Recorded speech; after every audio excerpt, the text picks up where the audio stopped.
Greetings, greetings. This is Body-Culinary, sending you all some warm, positive vibrations in this tropical weather. So it's really warm here. I'm sending you all some warm, positive vibrations. So I just wanted to come on. I'm an early bird, so I'm usually up in the wee hours.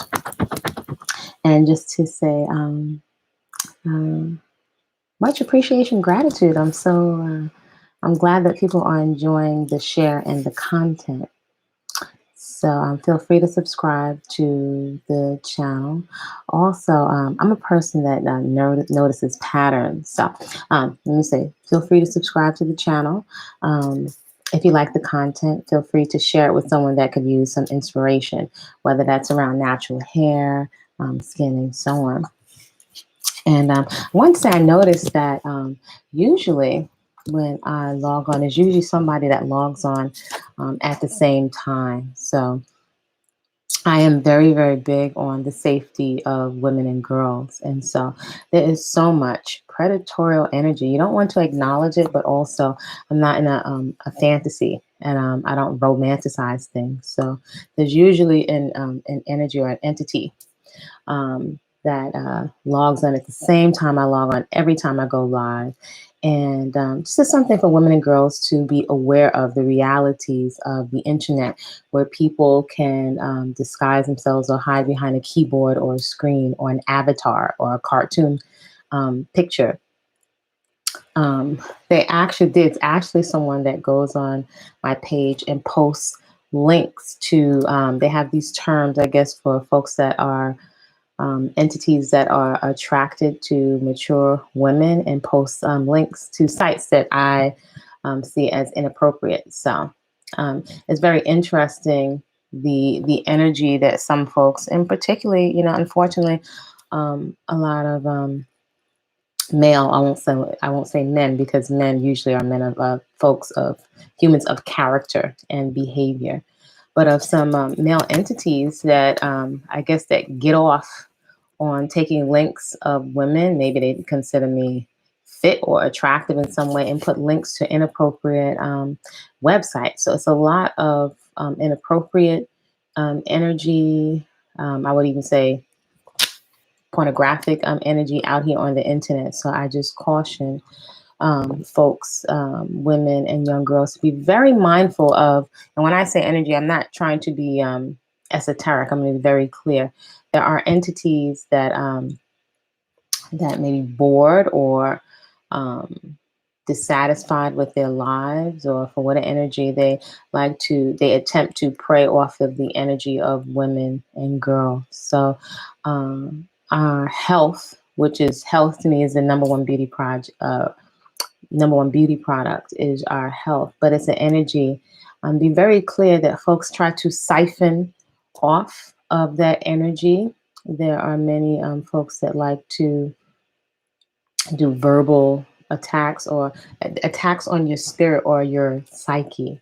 So it's not to give it a lot of attention, but also we don't want to be ignorant and naive. It's not going to work. Cut it for us to be naive out on this planet. Be very, very aware of energies and notice patterns. That is part of the gift of being a feminine presence. So anyone that pays attention responsibly, even if you're a male presence or a man that has women and girls that you care about in your life, and you're a provider and a protector of young women and children, these are things to be very mindful of. When the internet first came, on the scene, there was more of an attempt to put some kind of boundaries, but now it's like a free for all. And so sometimes it's very hard to even keep up with the amount of predatorial energy that's on the internet. So be just very mindful. So the other thing I wanted to touch on this early day is, some folks have shared some very positive responses to some of the content, just as some of my simple sharings online, and some folks that they were very inspired to toss away their chemicals, and that's wonderful. I've definitely been inspired by many women on the internet,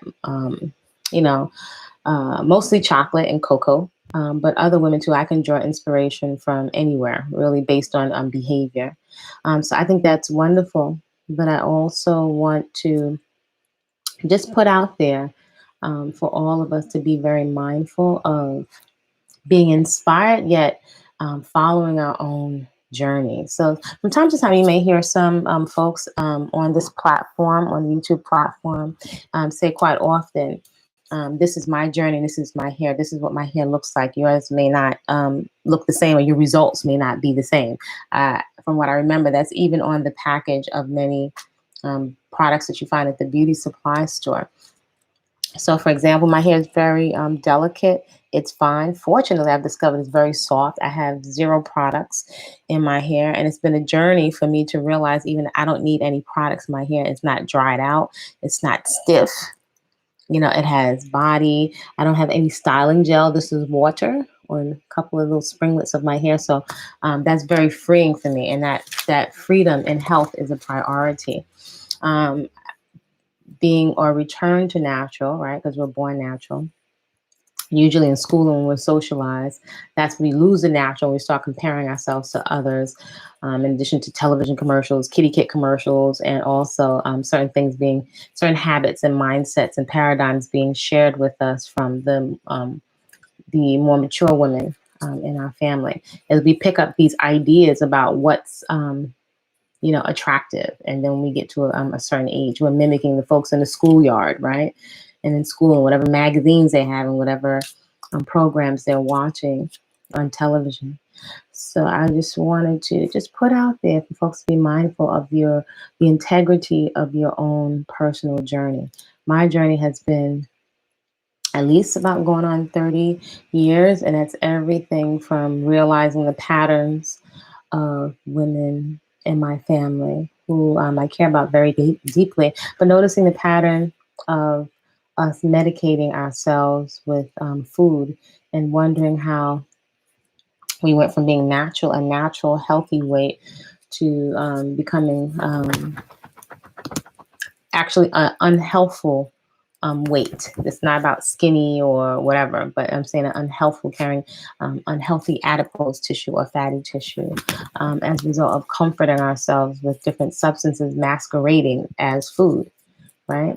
So I've had my own journey. I went from high school um, to coming out of high school, the end of high school, being exposed to falafels and knishes. If anybody remembers those um, thick potato knishes. I used to get them in the village. These potato patty, I don't know what you want to call them, these thick potato things called knishes and falafel. So just the idea of food of other cultures that were vegetable based and vegetarianism and finding different cookbooks. I made the connection as someone that loves to eat between food, and I just got really clear if I didn't make some changes that I would most likely end up on the same trajectory as many women in my family.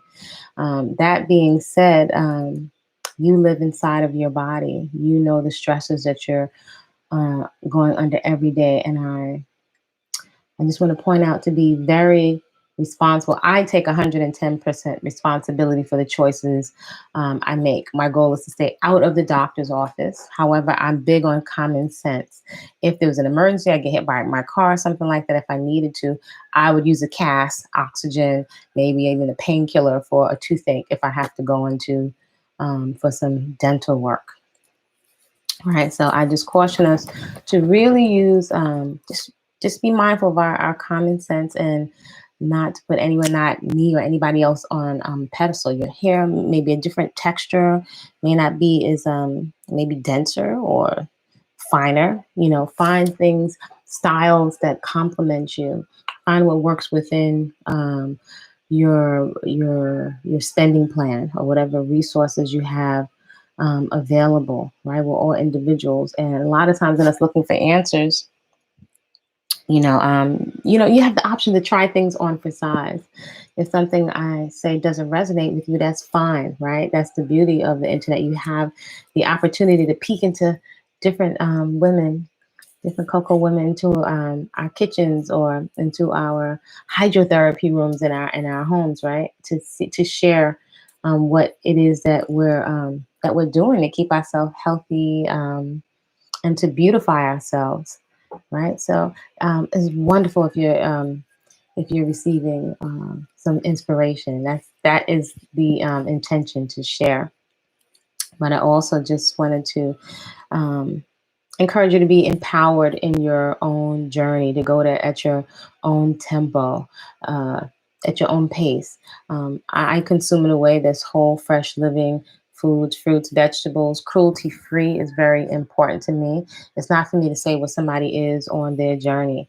And on my journey, I've learned a lot. Even though I consider myself a decent person, I've still learned many lessons around being very judgmental, of others. So I'm not here to condemn someone for their food choices if they eat animal flesh. I came up on animal flesh.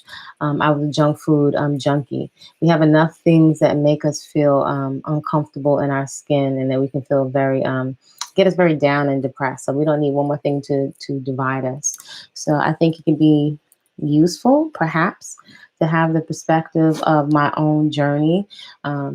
Sometimes we can have a tendency to have a energy where we're attacking folks. These people are not a real Hebrew. They're not a real Rasta. They're not a real Christian. They're not a real natural. And that can, not to make people wrong, but that can take the attention away from our own journey. So I invite you to take what's useful to you, because at the end of the day, when you turn off this computer, you have your own work to do. You have your own garden to plant.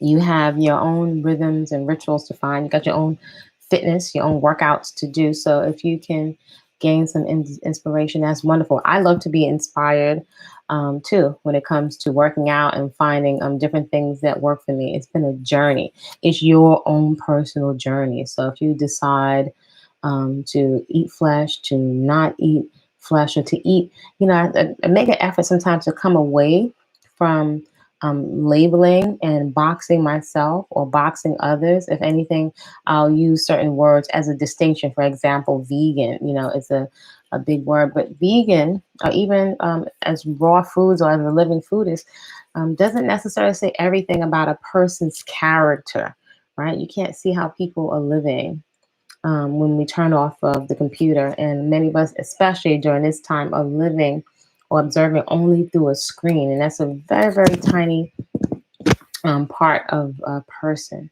So I encourage all of us, especially as women, to turn on, to activate our common sense and our intuition, right? There's so many entities, people, parties, folks, companies, institutions with agendas, right? And one of those agendas clearly being to garner the attention, the dollars, the allegiance, how we raise our children and the young people in our community to have an allegiance to a religion, a political party, a leader. It's a very, I would say, almost it's a very cult-like mentality. And when I say cult, literal cults, but also there's so many different varying flavor of cults, cult personalities, celebrities. It's like it's become habitual for folks to live vicariously through these entities, which a lot of it's not real. It's not real. So I tend to like a simple life, but a good life, And so for me, taking a lot of things off the table has been very freeing. And one of those things has been I make the effort. I'm still human to take a lot of the judgment off the table. And what's helpful in a real way to do that, not to we shouldn't use, let me make a distinction between using your judgment. I do think judgment is good in terms of common sense, but judgment in a sense of condemnation, no. Somebody else's choices in their food, their religion, their sexual preference is not really my business. But what I do prioritize is safety for women and girls. What I do prioritize for myself is health. That's my journey. Each one of you will have to make that journey and those commitments for yourself. If I'm working out with clients, that's their workout. I still have to do my vigorous, joyous movement session for myself, right? I can't do that for someone. Someone cannot do that for me.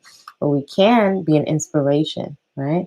You can tell somebody that they're beautiful, but you can't go into their brain and just dump in esteem. That's a process that many of us will have to go through, and that will often it will often part of that process will be addressing the trauma and reframing it and reframing the narrative so that we can be proactive and in action around what we say is important to us. So sometimes taking a lot of the distraction off the table frees up so much energy to do other things. It frees up so much stress. So taking this hair thing off the table, I'm not even worrying about products. It's like, can we really move and live without products? Yes. Can we really move and live without products on our skin? And so another example I would think is it's makeup. Am I going to say that Angela Bassett or chocolate women that I see online or entertainers are not beautiful? No. And I do get inspiration from looking at them. At the same time, I can definitely recognize that there's a pattern um, of when taking those things off when you don't feel like, let's say when you take off the eyelashes and you don't have your eyebrows done, I just listen, and this is my process. You'll have to find your own. If you hear the dialogue saying, I don't feel pretty, or if there's an anxiety, I don't feel good without the makeup on, or if I'm putting things that are unhealthy on or in my body temple. That's my biggest concern, not beautification, right? Because I slather myself with raw shea butter, coconut oil, cold press, organic, um, olive oil all the time. So um, it's very comforting. It's very soothing. It's very helpful for my skin. I prioritize first what I'm eating more so than just treatments, on the outside. And really importantly, I allow, again, in my process of taking things off the table, I allow myself the peace to experience whatever my body is going through um, and take off the table judgments, for example. A little teeny tiny little blemish. But your body's going to go through things. I used to be a junk food junkie. So maybe years of things coming out of my body. So I'm not trying to get 20 things to tweeze it, which will contribute to dark marks and hyperpigmentation. I found if I leave my hair and my body alone, it's a self-healing mechanism. My body is telling me if I need more sleep, which is a wonderful thing. If I have the right balance of nutrients. So I've noticed on my journey, being quiet, which is why I really love the early morning hours. Being quiet and listening, you can get a lot of information about and feedback about the results, the quality or the lack of quality of what it is that you're eating and nurturing yourself with. And so taking away a lot of distraction, I tell you, it's like I say it's light bulbs, it's epiphanies that go on. If you think about it, we're so, it would seem sometimes possessed by more makeup, more palettes, more clothes, more stuff, more stuff. I found sometimes it can be quite suffocating, but it's freeing. I even have a curiosity about when you take all of the stuff off the table and your skin can breathe and you can rest. You're not constantly paying another side paycheck for all of this stuff. You can hear in the early morning, you can hear when we're not overstuffing ourselves with food, even if it's healthy food, we can hear. So, in getting quiet and in taking away a lot of distractions, you can hear in a very real way, right?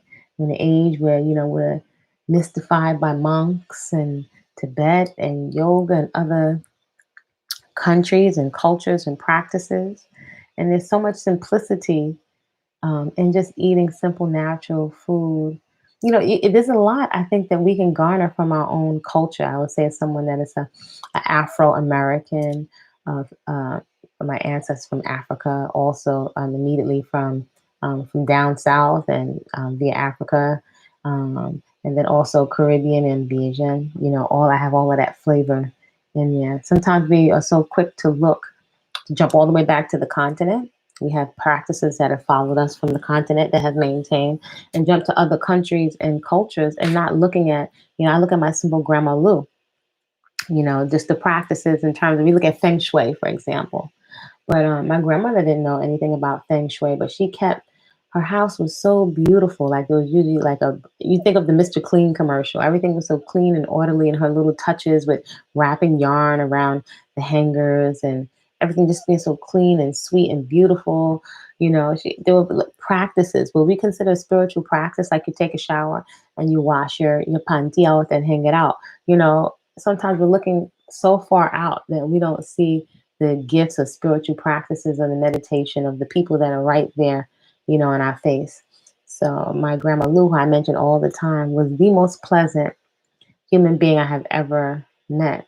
So when I sit back and I look at her, what we call a spiritual practice, the way that she made her coconut bread, and me being next to her, she wasn't on the telephone. She was just it's like a little hummingbird mixed with an ant. Her tenacity and her focus was that of an ant. And as she made things better, she's like a little hummingbird.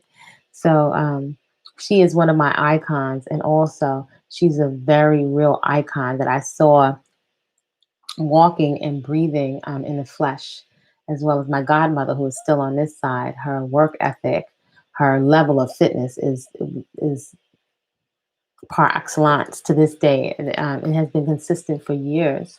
So I look to them for real examples of spiritual practices that I don't have to interpret or from somebody else's second, third, fourth hand interpretation. Right. And they are examples of beauty, not just in their physicality, their habits, their character.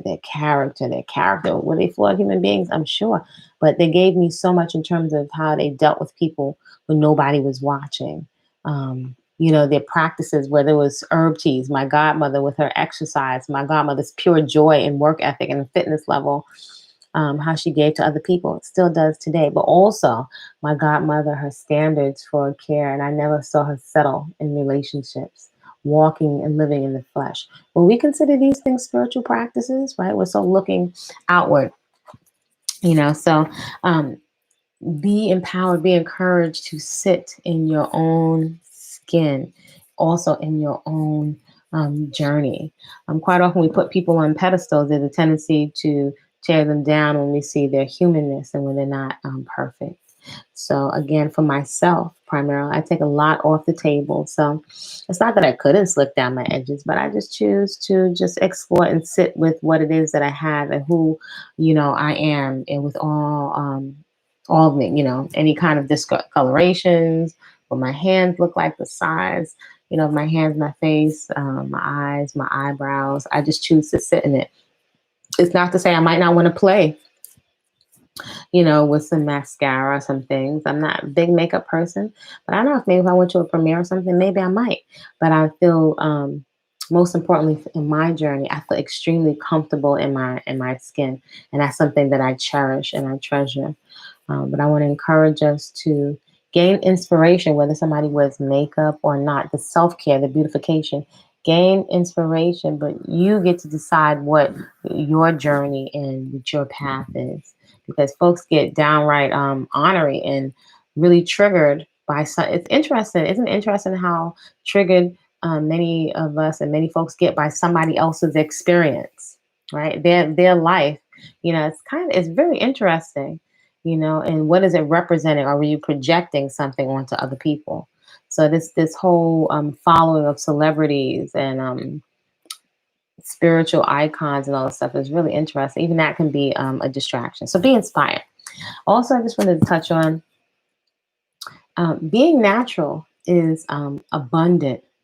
So some folks may think that when you take everything or you take a lot off the table, that's cheap. I do prefer, I've downsized numerous times in my life because I'm having a whole lot of stuff can feel overwhelming. Right. You got so much stuff. You got Spanx, you got bras, you got compression stockings, you got makeup. Oh, greetings, be wise. It can be suffocating, overwhelming, the amount of money you have to spend, just the amount of stuff you have to do to yourself. And I like to relax. I think about it as women. You come home sometime, you just take off your bra, and you just want to let your thick thoughts, you want them to just breathe and relax. Maybe scratching over it, just like because it's so held in. And there are times where you don't want to wear a bra. You just want to be natural. you know. But in society, you can be downright shamed. Now, I get it. I like to wear a bra in public, but sometimes I don't. I just want to be free, and that's a big part of, for me, my personal journey is being able to relax in your skin. And experience what your body is going through. You know, it's to the point. So the extreme of that is, if your body is going through something, if your body is detoxing, if you're changing habits, if you're dealing with a lot that we have done to our body. I can say, somebody that works in the fitness industry, a lot of times I've worked with many clients over the years, many persons. Many of us don't want to really acknowledge that we have done a lot of damage to our bodies, right? And so we just want to straight away paint it, cover it up, cut it off, right? We had people have much more access to cutting off body parts, loose skin. Some is natural. A lot of it is as a result of eating the body to the point where we stretch the organs out. The stomach isn't only but so big. So what are we seeing around our midsections, right? So the marketing and the pace that we're moving at does not encourage us to really acknowledge this vessel and this body temple, this divine vehicle that we're walking around in. So again, that's a big part of my, it has been for many years. I consider, for me, a spiritual practice. And when I say spiritual, not meaning to sound lofty and esoteric, in a very practical sense, sitting with and appreciating what this unique package and how it performs. And so I find that at least sitting as my foundation, right? Again, you'll have to find what works for you, you know, but I've definitely found on my journey, you let me know what you find. The more I sit with myself, the more I appreciate myself. So I appreciate my natural fingernails, my natural toenails. There are times I may want to play, preferable to me is non-toxic is, let's say there's some new vegan polish that's out. I like to play. But then also, if I find myself getting too addicted to that stuff, and I don't like the way my toes look without the polish, I'll just take it away. So I just have an appreciation. There are also some lovely glass nail files that are really great, really nice and efficient. Don't strip your nails down where your nails will look like they have a high gloss finish, which you can do to your toes and your fingers, which is a nice alternative to nail polish. And the benefit of that is it's inexpensive. You don't have to worry about touching it up. And you also can see the health. That is number one priority for me is health. Health to me is a beauty product. So you can see what is going on in your body by your nail bed, the texture of your nails, any kind of discoloration, right? These are things that are very, very important in terms of hygiene and maintenance of this car, of this vehicle that we're walking around in. So if you can't see, or we're in a habit of constantly covering up, how can you see what's going on? Are we quiet enough to notice the internal dialogue? Oh my gosh, I got to put something on. I look horrible. Are those the kind of thoughts that we're going through? Can you sit with yourself? I don't know. But I have a pleasant curiosity around seeing what my body is going to do. And there've been numerous times where, I had to sit with, when I used to have a lot of acne, with the fact that I ate all of that junk food that I ate, it had to come out. And as one of my mentors used to say, you're blessed. I used to be so upset. I'm like, everybody, I'm drinking all these juices and stuff. Why is my skin looking terrible? She said, you're under heavy manners, and better that that stuff come out than turn into a tumor or a cyst on the inside, right? When the body becomes deadened, right, and and the organs are not functioning anymore, then you may not see stuff coming out of your skin. So that was a useful perspective for me to help me get through years of acne and discoloration. So every now and then, when I get a little teeny tiny blemish, which is nothing in the scheme of things, I don't do anything to it. The body's a self-healing mechanism. Our womb and womb spaces, they heal. So if we're constantly reacting with immediately covering things up, then we can't sit and say, you know what, and slow down, quiet down. I need some more water, or I need some more living water, right? I need living water from the fruits and vegetables. There's so much information. There's so much to be said for quiet and cultivating, literally on purpose or purposefully cultivating a craving for quiet, if that makes sense. Um, you can actually cultivate a craving for movement, exercise, even though for many of us that may be deconditioned, it's uncomfortable. So I think more folks would do it if they had support. And I feel very passionately when I see many of women and many cocoa women in our mature years become very complacent with this is just the way it is. You're older, so you're going to become overweight. Yes, the body composition is going to change, your face, your breasts are going to change. But for some reason, even from a young girl, I always look for women that were flourishing in their 50s, their 60s, in their 70s and their 80s. I find that very exciting. So I'm really blessed and fortunate that for some reason that was on my radar. I was looking for these women. So I realized when many of us are complaining or just become resigned, don't even discuss it anymore. We don't discuss improving our body temples. We become complacent and carrying and got so used to carrying extra loads. Like if I pick up some of these kettlebells and weights, we don't realize that's actually what we're carrying around. And so I'm very compassionate because I'm very clear that it's connected to trauma. It's connected to a lot of trauma. Trauma quite often that we're relooping over and over, and us also not seeing possibilities for changing it. So we just become resigned and complacent to this is the way it is.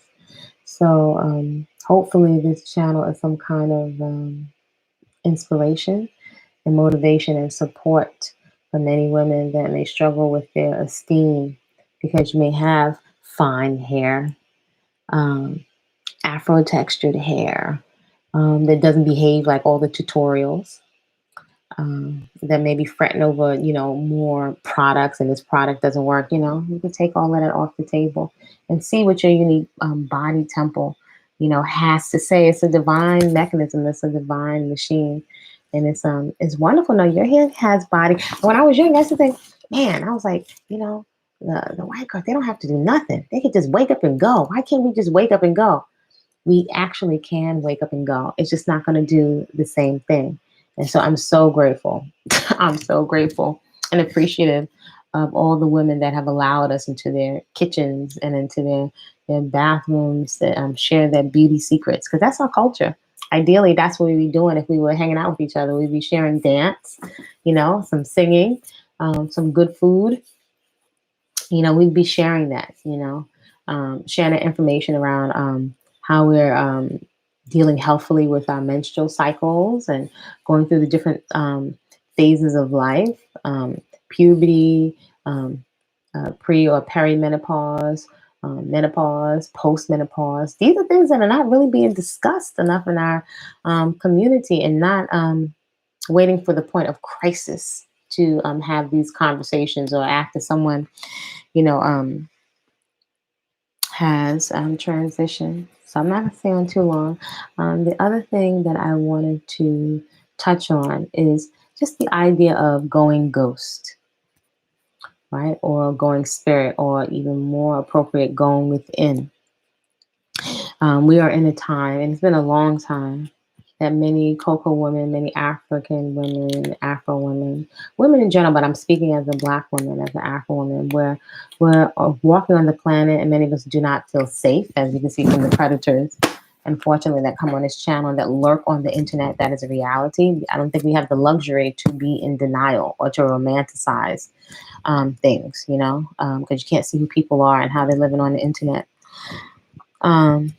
But we're in a climate where, someone has traveled a lot. People form impressions about chocolate women, Afro women. When we go to other countries, if they see locks, many people assume that you just maybe that you're a pothead, or you indulge in marijuana, which I don't. Not knocking people who do. They make many assumptions on you based on the tone of your skin and how deep chocolate or light chocolate you are. There are many assumptions, still old assumptions that are made on us sexually. Many people look to exploit women in general, but definitely chocolate women if they sense there's no sense of male presence or fatherhood or consequences. Because folks and predators, I can say, do understand consequences. So I'm a peaceful plant eater, but I'm also about that machete life. So, the predators that lurk around, they lurk because they don't sense um, consequences. So I think it's something for us to think of. I think a lot of the religious programs have gotten us to feel very helpless, or like only somebody else can mete out or give out a consequence for disrespect or for mishandling or even violation of us and our children. I think these are some very, very real things for us to consider as we walk the planet and want to walk the planet free. And it comes at a cost. I don't think there's anything that's free on this planet. Everything is an energy exchange. And so I think it's really for us to empower ourselves. Like, if we're sitting waiting to be chosen for somebody to ask you to dance or somebody to protect you, that hasn't been many of our reality along the globe. And so I find, not to demonize religion, there are universal truths in all religions, but it's become very apparent to me a lot of universal truths have been manipulated with the purpose of manipulating and controlling groups of peoples, and definitely the allegiance of women, and for many women to dumb ourselves down. So this is not allegiance to an ism or a schism. These are just my own personal observations, and also based on the hard earned butt kicking wisdom of life lessons on this planet. So I'm considering going ghost or going spirit or going within, something to consider. Do we continue to beg for attention or put more makeup on? Choose me. Are you going to sit in your 40s, 50s, and 60s waiting for somebody to choose you, who you haven't vetted their character or their track record of performance these days, whether that be male or female? Because it seems that we are overlooking character, and we have a tendency to think, well, if this group of people isn't treating me better, maybe women will treat me better. Maybe this other ethnicity or group will treat me better. But are we treating ourselves better? Is that a commitment? Is it a commitment? And I think I'm observing there's a difference. We talk about, I think we're disconnected from 90%, at least 90% of what's coming out of our mouths, right? We talk about self-love all the time. But what does it look like if we haven't accepted ourselves? If we're not even fit enough to defend ourselves and take care of ourselves, if we become complacent, we can't even enjoy our bodies anymore because we've just got taken on all this extra emotional weight, mental weight from a lot of legitimate pressures, stresses, and traumas. What do we do with all that? One thing I can say is I know that I take on 110% responsibility for my life. Are you available for a video meeting today? I didn't hear back from you on the email. Let's say I have meetings today, but when I get offline, I will go over to the site. Let's say 10 minutes after this, and I'll go over there and I can communicate with you over there. How does that sound? So I think I might be able to fit in today. I have a long day, but I did respond to your email. So yes, this spirit conversation is power. That's good. I'm glad that you're finding it valuable. So I just invite us all to consider being very protective, right? If you put a lot of work into yourself, into your self-care, right? Because it's not just in the level of thinking, that's important. But if you put literal time on your calendar into your exercise, into your food, into abstaining from things that you have recognized are not in alignment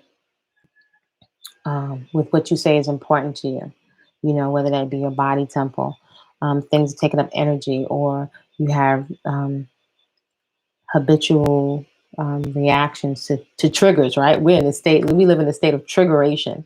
There's so much is constantly triggering us. So a lot of times we're eating, spending, even putting ourselves in harm's way as a response to constantly being triggered. Are we noticing these patterns? Many of us may not be, other than our own journal writing or what we're doing on our own, may not be have support or be in conversation, proactive conversation that leads somewhere, right? That leads itself to an activity around self-care and abstaining and supporting or reflecting to each other behaviors of self-care. And it's more than just putting some after bath splash on or buying more makeup, not demonizing those things. But I can say removing the distractions provides another space.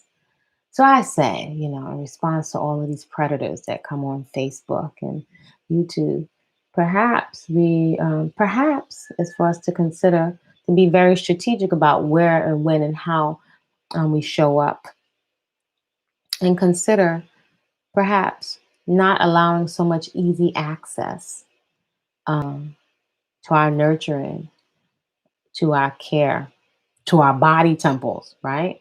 To our dollars. And let's say, what would it look like if folks were like, instead of arguing and fussing and carrying, you can't keep up with the predators that are online. What would it look like if, like, you were looking for us and like, where those chocolate women go? I don't see them anymore. Where are they? And they're not around. Can you imagine what the world would be like if you could not hear birds and if you could not hear the laughter of children? What would that be like if you couldn't hear the laughter of children? What if you didn't have all this nurturing and care of chocolate women around? What if we went ghost? What if we went in? You'd be looking for us. Where would we be? You might be somewhere in the garden or online in a garden party, hint, hint. You might be somewhere working out, hint, hint, somewhere trading recipes, somewhere just, playing in our hair, going over numbers on our business or learning a new language. What would happen if we went ghost? How effective, how revolutionary would that be? So I invite you, I'm curious. What do you think about going ghost / going into spirit? Do you, instead of like, even sometimes with the internet, instead of going online all the time, do you ever crave to, let's say, this is something I do, and that's what I'm telling you, I value quiet time.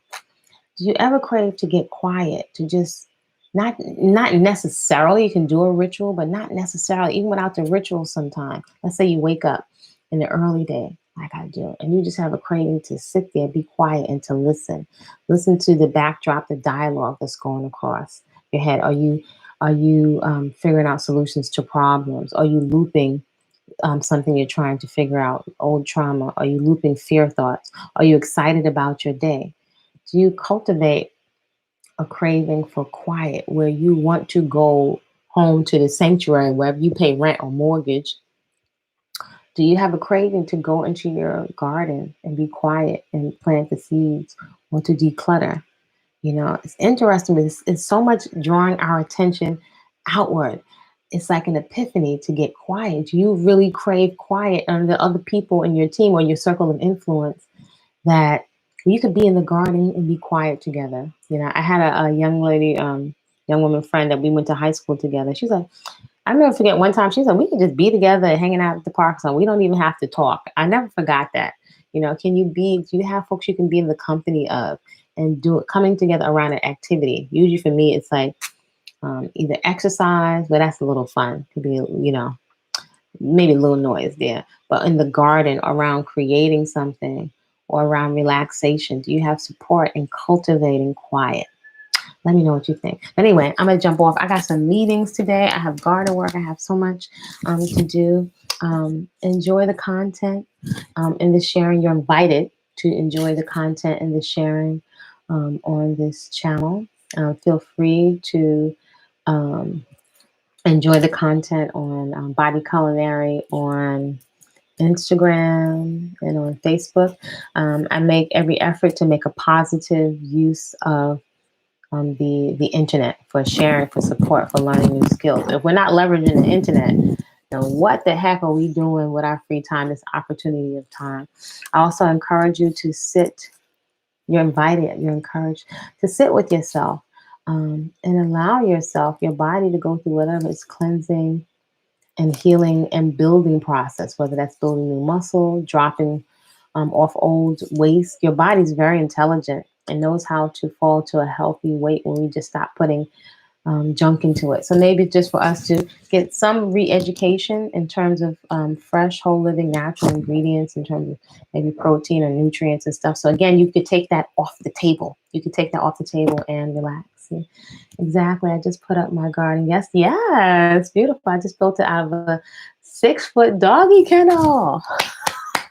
I have been a people pleaser, and I never thought about how much of an asset I am. That's what I'm talking about.